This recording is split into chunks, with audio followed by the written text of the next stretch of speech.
Hi everyone, this is Mara Schaefer. I'm going to be doing a problem that is related to Gibbs free energy and internal energy, and it's from a question in the ACS exam, I think 2017.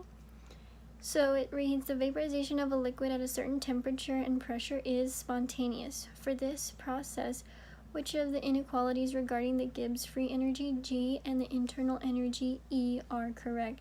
So we have 1, delta G is less than 0, and 2, delta E is less than delta H. So we need to figure out which of those, or if both of those or none of them are right. So here, I wrote a little bit. I'm just going to explain. So I wrote the Gibbs free energy equation. Delta G equals delta H minus delta T S, and the S is entropy, T is temperature. Delta H is the enthalpy, and this is the free energy. So when I was first going through this problem, I was just trying to write down everything I was thinking in my head. So the question said it was spontaneous, which means delta G is going to be negative.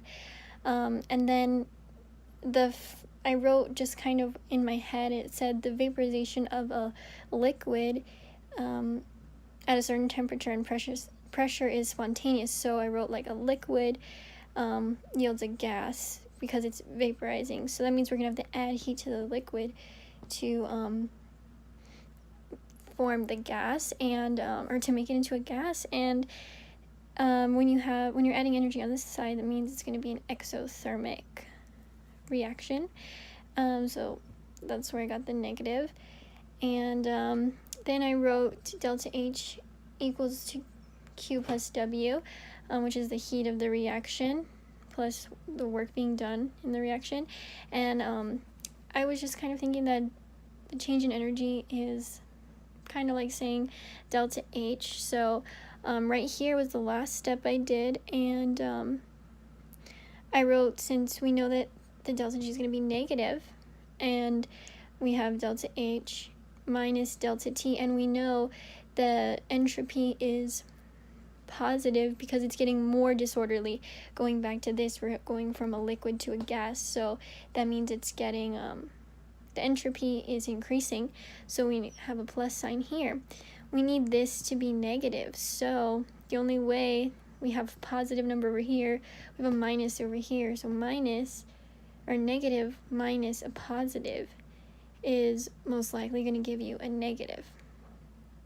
So going back, after explaining all that, going back to the question, the only one that fits that would be C, both 1 and 2, because delta G needs to be less than 0. Well, we did that right here. Negative, it's less than 0, it's spontaneous. So we know that one's true. And then for 2, the delta E needs to be less than the delta H. Well, again here, we put negative delta H. So the answer would be C. That's how I got my conclusion. Hope that's correct. And thanks for watching.